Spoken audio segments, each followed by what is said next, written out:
In suburban Detroit, an HVAC technician named Jacob makes about $80,000 a year. Tomorrow morning, he has a job to do, but today he is sliding a $3,000 Snap-on tool set, the tools he uses to make a living, across a glass counter. He is pawning his livelihood to make it to Friday. While Jacob waits for his cash, the company taking his tools is seeing its stock chart go vertical. Over the last year, pawnshop chains outpaced the tech-driven S&P 500 by a wide margin. Two major players, First Cash and Easy Corp, are reporting record revenues. Earlier this year, First Cash cleared over $1 billion in a single quarter, with pawn loans on their books hitting a record $851 million.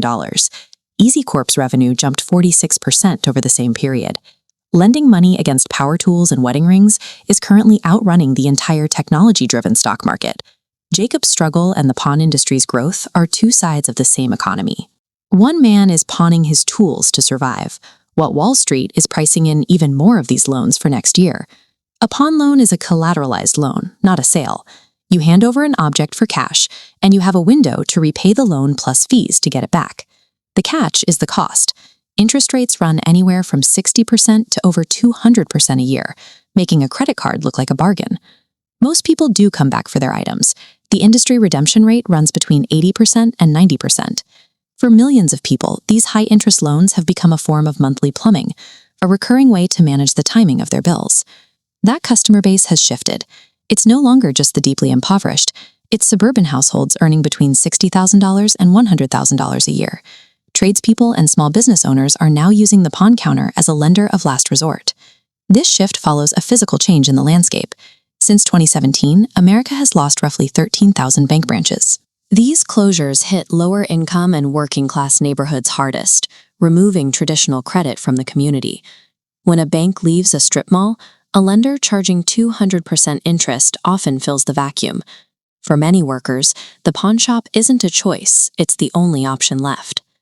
Investors are betting that this squeeze will continue. This is the desperation spread, the gap between a record-high stock market and record-high pawn loans. Wall Street is buying pawn stocks because they expect the loan books to keep growing. The average pawn loan size recently jumped from $160 to $240, a 50% increase. The need for emergency cash is keeping pace with inflation, even as wages struggle to do the same. The institutional investors running your retirement own large portions of these companies. Vanguard alone held about 9% of First Cash. This means your 401k collects a cut every time someone like Jacob rents his own tools back at 200% interest. Your retirement and his rock bottom are sitting in the same fund.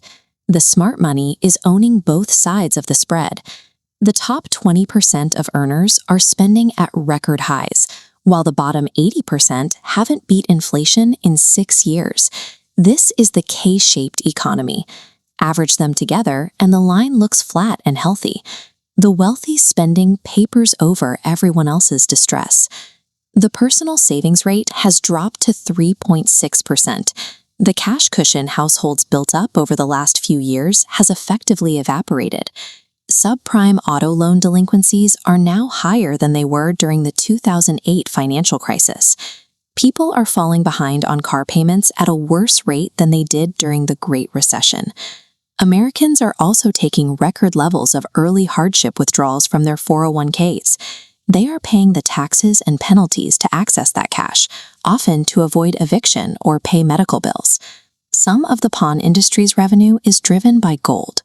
Because gold prices are near record highs, the jewelry used to secure these loans is worth more, which inflates the loan sizes.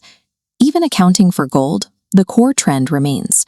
Middle-class workers are liquidating their futures to survive a normal month. The stock market is currently in its second most expensive state in 145 years. The Shiller-Cape ratio is near 43, a level only surpassed 3 months before the dot-com bubble burst in 2000. Americans hold a record share of their personal assets in these stocks.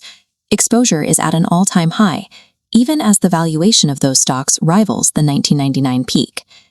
If the market wobbles, the traditional response is for the Federal Reserve to cut interest rates to support households.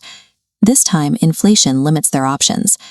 Because most homeowners are already locked into low mortgage rates, Even a significant rate cut wouldn't lower the monthly costs for most families.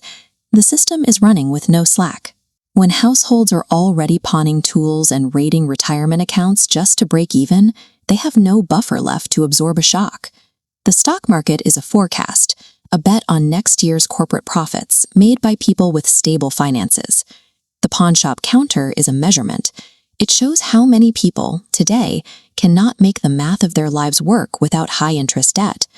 This squeeze is moving up the ladder. Target and Walmart shoppers are trading down to Dollar General, where six-figure households are now the fastest-growing customer segment. Watch the personal savings rate. If it climbs back toward 5 or 6%, it's a sign the buffer is rebuilding.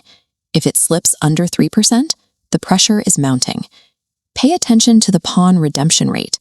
If people stop reclaiming their collateral, the math has finally broken. It serves as proof that a record high market and a healthy economy are distinct, often contradictory things.